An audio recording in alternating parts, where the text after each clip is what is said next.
PM Modi के समान नागरिक संहिता वाले बयान पर सीएम हेमंत सोरेन का पलटवार, कहा उनसे पूछो रोजगार कहां से देंगे। प्रधानमंत्री नरेंद्र मोदी के समान नागरिक संहिता वाले बयान पर बुधवार को झारखंड के मुख्यमंत्री हेमंत सोरेन ने पलटवार किया। पत्रकारों से मुखातिब होते हुए श्री सोरेन ने कहा कि पहले उनसे पूछो कि वे रोजगार कहां से देंगे, महंगाई को कम कैसे करेंगे, इन विषयों पर उन्हें पहले बोलना चाहिए। मुख्यमंत्री हेमंत सोरेन ने राजधानी रांची में नर्सिंग, ITI, कौशल केंद्र और कल्याण गुरुकुल के 500 छात्र छात्राओं को नियुक्ति पत्र दिया। इस अवसर पर उन्होंने ITI कौशल कॉलेज के छात्रों द्वारा संचालित सेवा कैफे का उद्घाटन भी किया। कार्यक्रम के बाद पीएम मोदी के समान नागरिक संहिता पर दिए गए बयान पर झारखंड के सीएम से प्रतिक्रिया मांगी गई तो उन्होंने ये बातें कही। बता दें कि प्रधानमंत्री ने एक दिन पहले यानी मंगलवार को मध्य प्रदेश की राजधानी भोपाल में कहा था कि एक घर में 2 कानून नहीं चल सकते।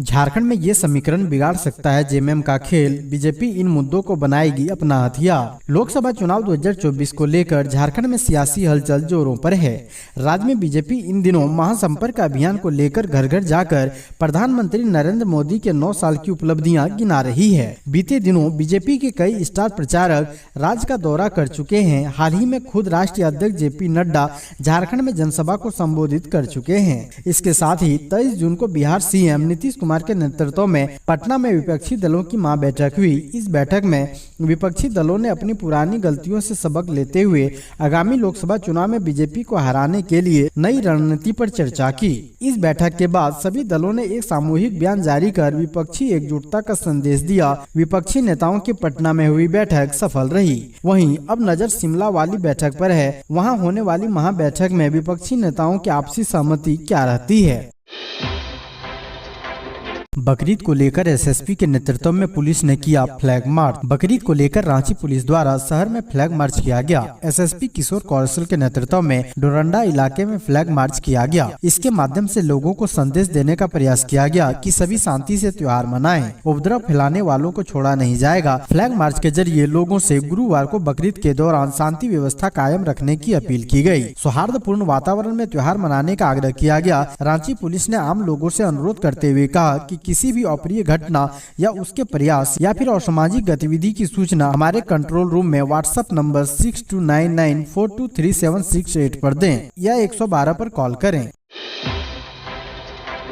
झारखंड विधानसभा घेराव मामले में पूर्व विधायक अमित मोतो ने किया सरेंडर, प्रेस कॉन्फ्रेंस कर लगाया था ये आरोप। झारखंड के रांची में सिल्ली के पूर्व विधायक अमित मोतो ने विधानसभा घेराव मामले में मंगलवार को अपर न्यायायुक्त PK शर्मा की अदालत में सरेंडर कर दिया। अदालत ने उन्हें न्यायिक हिरासत में बिरसा मुंडा केंद्रीय कारागार भेज दिया है। अमित शाह के खिलाफ साल 2022 में विधानसभा घेराव कार्यक्रम के बाद रांची के धुरवा थाने में प्राथमिकी दर्ज की गई थी। प्राथमिकी में सरकारी काम में बाधा डालने और बिना अनुमति सड़क जाम करने सहित कई आरोप लगाए गए थे। इस केस में उन्होंने रांची सिविल कोर्ट से अग्रिम जमानत मांगी थी, लेकिन कोर्ट ने इनकार कर दिया था। इसके बाद उन्होंने हाई कोर्ट में भी अग्रिम जमानत के लिए याचिका दाखिल की थी, वह भी खारिज हो गई। अमित मोतो फिलहाल खतियानी झारखंडी पार्टी के नेता हैं। गौरतलब है कि एक अन्य मामले में विधायक रहते हुए अमित मोतो को 2 साल की सजा हुई थी। इसके बाद उनकी विधायकी चली गई थी, जिसके बाद अदालत ने उनकी सजा को कम करते हुए 1 साल कर दिया था।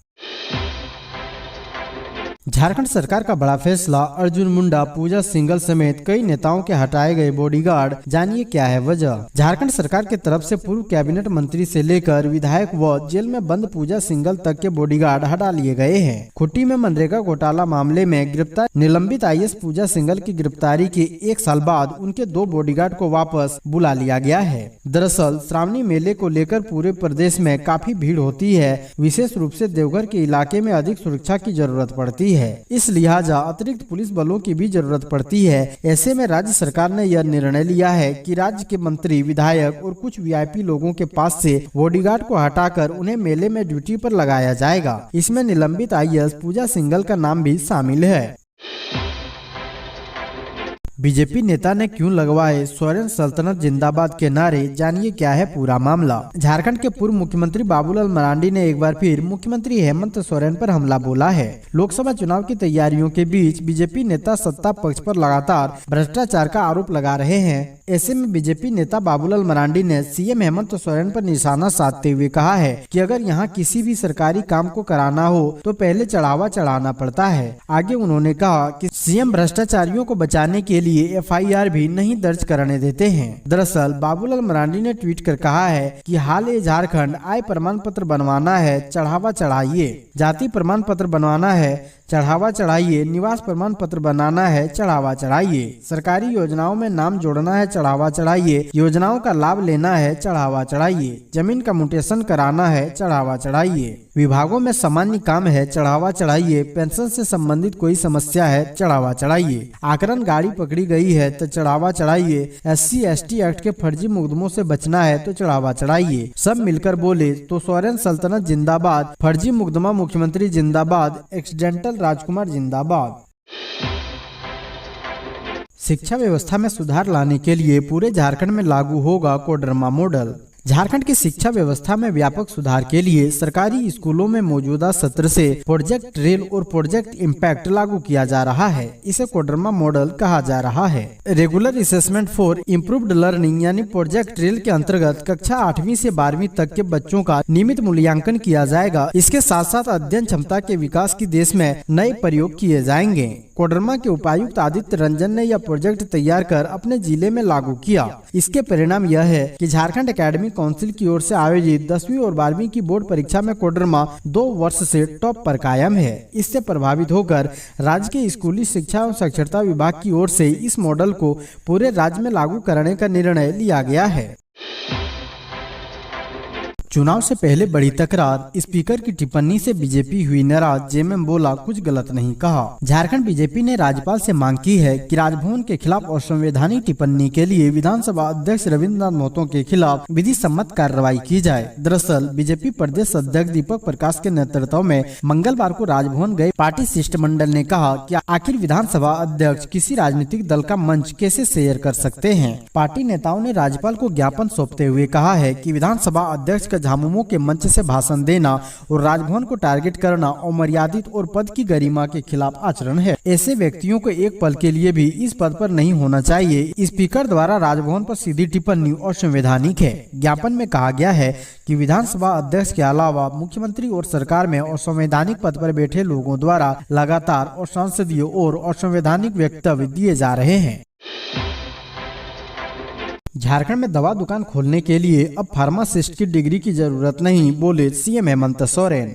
मुख्यमंत्री हेमंत सोरेन ने राज्य के युवाओं के लिए एक बड़ा ऐलान किया है। कल्याण गुरुकुल और कौशल कॉलेज के 500 छात्र छात्राओं को नियुक्ति पत्र सौंपते हुए मुख्यमंत्री ने कहा कि अब पंचायत स्तर पर भी दवा की दुकानें खुलेगी ताकि लोगों को दवा के लिए दूर दराज के इलाकों में जाना नहीं पड़ेगा। उन्होंने कहा कि पहले दवा दुकान खोलने के लिए फार्मासिस्ट की डिग्री होनी चाहिए थी, लेकिन अब इसकी जरूरत नहीं है। अब पढ़े लिखे युवा भी दवा दुकान खोल सकते हैं। राजधानी रांची के नगड़ा टोली स्थित ITI कौशल कॉलेज परिसर में नियुक्ति पत्र वितरण समारोह के दौरान संबोधित करते हुए मुख्यमंत्री ने कहा कि पहले दवा दुकान खोलने के लिए फार्मासिस्ट की डिग्री होनी चाहिए थी, लेकिन अब जब दवा के डब्बे में ही सब कुछ लिखा हुआ है तो डिग्री की क्या जरूरत है। कहा कि जिसे पढ़ना लिखना आता हो वो भी दवा दुकान खोल सकते हैं। कहा कि गांव या पंचायत में जो दवा दुकान चला रहे हैं इसके लिए ऑनलाइन डॉक्टरों से संपर्क करने की सुविधा भी उपलब्ध कराई जाएगी। राजीव रंजन ने कहा नियोजन नीति के नाम पर हेमंत सरकार युवाओं को बरगला रही है। भाजपा नेता और रिटायर्ड DIG राजीव रंजन सिंह ने कहा है कि हेमंत सरकार नियोजन नीति के नाम से युवाओं को बरगला रही है। जिस नियोजन नीति को झारखंड हाईकोर्ट ने 2002 में खारिज कर दिया था उसे दोबारा लागू करने का प्रयास किया जा रहा है। राजीव रंजन बुधवार को पत्रकारों से बातचीत के दौरान कहा कि युवा 1932 और 1964 के खतियान को कहां तक तलाशेंगे जब झारखंड में खतियानी जमीन है ही नहीं, तो युवा कहां से लेकर आएंगे। सरकार अंतिम सर्वे को मान ले, अन्यथा झारखंड राज्य का गठन करने के बाद सर्वे करा लिया होता। अब बाहरी भीतरी के नाम पर युवाओं के भविष्य से खिलवाड़ किया जा रहा है।